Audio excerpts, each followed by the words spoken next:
Hello friends, இப்போ வந்து பார்த்தீங்கன்னா வீட்டுக்கு கடை முடிச்சுட்டு இப்போ வீட்டுக்கு வந்தோம். இன்னைக்கு வந்து சமைக்க போகிறது நான் தான். ரசம் செய்யலான்னு இருக்கு. அந்த ரசத்துக்கு தேவையான 4 தக்காளி, ரசம் வந்து இது பேக்கெட் வந்து கிடையாது, ஒரு 2 ஸ்பூன் போட போகிறேன். அப்புறம் புளி ஒரு உருண்டை, சீரகம், பூண்டு, மிளகு, ஃபைனலாக கொத்தமல்லி கருவேப்பிலை, ஃபைனலாக டேஸ்ட்டுக்கு கொஞ்சம் ஜிஆர்பி நெய். எப்படி செய்யறதுன்றது வாங்க பார்க்கலாம். அப்படியே ரசத்துக்கு தேவையான தக்காளி கொச்சி எல்லாம் அரைச்சி ரெடி பண்ணிட்டேன். கொத்தமல்லி கருவேப்பிலை, மிளகு, பூண்டு இதெல்லாம் ரெடி பண்ணியாச்சு. நமக்கு தெரிஞ்ச மெத்தடில் நம்ம பண்ணுறோம். அடுத்து தண்ணி ஊற்றி இப்போ நம்ம இந்த தண்ணியை கொதிக்க வச்சு ஒன்று ஒன்றா ஆட் பண்ணணும்.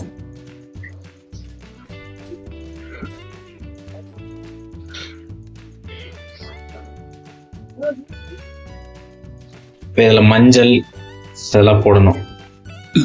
நல்ல ரசம் கொதிக்குது ஃப்ரெண்ட்ஸ். அவ்வளோதான். இப்போ ரசம் கொதிக்கிச்சு நல்லா. இதில் மஞ்சள், தக்காளி, உப்பு, தக்காளி அரைச்சது. இப்போ இதில் வந்து நெய் ஊற்றி அந்த குக்கரில் அழிச்ச மிளகு, பூண்டு அதெல்லாம் போட்டு இதில் போட்டு தாளிச்சிட்டோம். அதில் போட்டுட்டு டேஸ்ட்டு பார்க்க வேண்டியதுதான். தேவையான அளவு மஞ்சள். சிரிக்கிறேன்,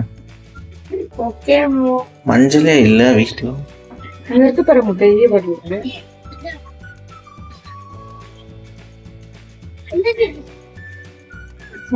மஞ்சள் போட்டாச்சு.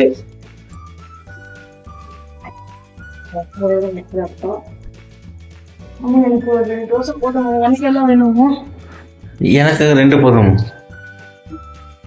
நம்ம அரைச்சி வச்ச தக்காளி இது கையில கூட புளிஞ்சு எடுத்துக்கலாம்னு சொன்னாங்க. நமக்கு அதுக்கு டைம் இல்லை, அதனால அரைச்சி வச்சதை அப்படியே போட்டுறது.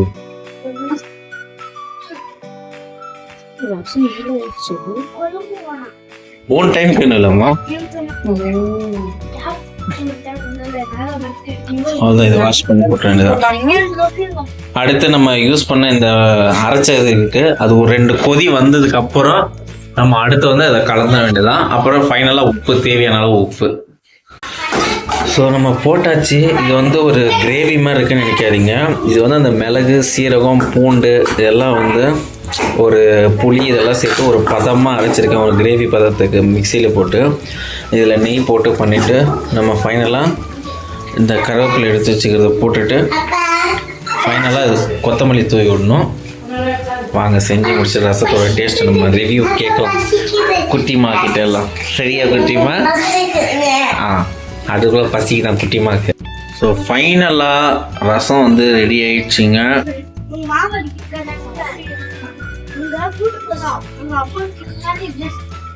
நல்லா கொதிக்குது. இந்த கொதிக்கிற டைம்ல கொத்தமல்லி அப்படியே லைட்டா ஃபைனலா தூவி விட்டுருங்க. ஃபைனல் இந்த கொத்தமல்லி தான் எல்லா குழம்புக்குமே டேஸ்ட்டுங்க. ஸோ காலையில் எங்கள் ஒய்ஃபுக்கு வேலை இருக்காது, கொத்தமல்லியை கரெக்டாக தூவி விட்டுன்னு.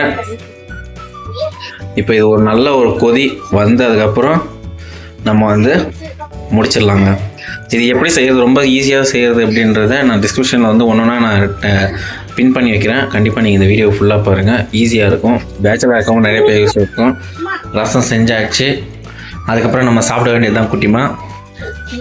சோறு இல்லை, ஸோ தோசைக்கே ஒன்று சாம்பிள் சொட்டு சாப்பிட்டு பார்க்க வேண்டியதான். சாப்பிட்டுட்டு அதுக்கப்புறம் நல்லா தூங்க வேண்டியதான். 2 நாள் ஃபுல் ட்ராவலு தூங்க வேண்டியதான். Good night. குட் நைட் என்னுடைய சப்ஸ்கிரைபர் அனைவருக்கும்.